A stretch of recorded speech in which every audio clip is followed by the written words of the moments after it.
ડભોઈમાં કહેવાય છે કે મહેનતનો કોઈ વિકલ્પ નથી હોતો અને આ વાતને સાર્થક કરી બતાવી છે જિલ્લાના ડભોઈની દીકરીએ.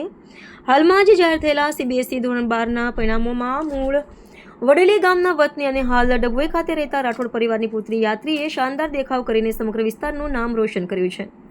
જળહળતું પરિણામ અને સિદ્ધિ. શિક્ષક શ્રી સુનિલભાઈ રાઠોડની સુપુત્રી અને શ્રી રમણભાઈ રાયાભાઈ રાઠોડની પૌત્રી યાત્રીએ જવાહર નવોદય વિદ્યાલયમાં અભ્યાસ કરતા 94% ગુણ મેળવીને શાળામાં પ્રથમ ક્રમ હાંસલ કર્યો છે. મહેનત અને સમર્પણનું મીઠું ફળ યાત્રીએ મેળવેલ આ ઉચ્ચ સ્કોર તેની સતત મહેનત, અડગ આત્મવિશ્વાસ અને અભ્યાસ પ્રત્યેના સમર્પણનું પરિણામ છે. એક શિક્ષકના સંતાન તરીકે તેને સાબિત કરી દીધું છે કે જો મનમાં દ્રઢ સંકલ્પ હોય તો ગમે તેટલા કઠિન લક્ષ્યને પ્રાપ્ત કરી શકાય છે. તેની આ સફળતા અન્ય વિદ્યાર્થીઓ માટે પણ પ્રેરણારૂપ બની રહેશે. પરિવાર અને સમાજમાં ખુશીનો માહોલ. યાત્રાની આ અભૂતપૂર્વ સિદ્ધિ બદલ રાઠોડ પરિવારમાં હર્ષની લાગણી છવાઈ ગઈ છે. દીકરીએ માત્ર પરિવારનું જ નહીં પણ સમગ્ર સમાજનું ગૌરવ વધાર્યું છે. સોશિયલ મીડિયાને રૂબરૂ મળીને લોકો આ તેજસ્વી તાલાને અને તેના પરિવારને શુભેચ્છાઓ પાઠવી રહ્યા છે. જય શ્રી કૃષ્ણ. મારું નામ યાત્રી રાઠોડ છે. મેં C40 આશીર્વાદ સોસાયટીમાં રહું છું.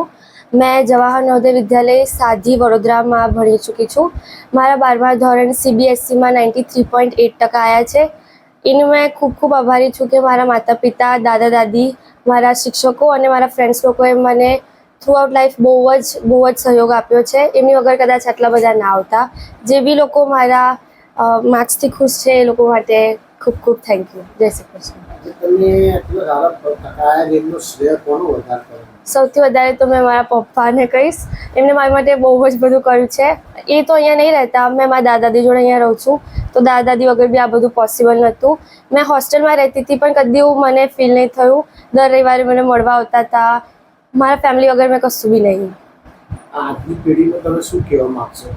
મેં એવું કહીશ કે પહેલાં તો સપના જુઓ કે મારા આટલા ટકા આવશે. મેં એવું વિચાર્યું હતું કે મારા 95% આવે અને એનાથી બી વધારે આવે એટલે કદાચ આટલા આવી શક્યા. તો પહેલાં તો સપના મોટા જુઓ તો કદાચ એટલા પહોંચી શકો, ના બી પહોંચો તો એટલીસ્ટ તમારું પરિવાર તો ખુશ થાય જ.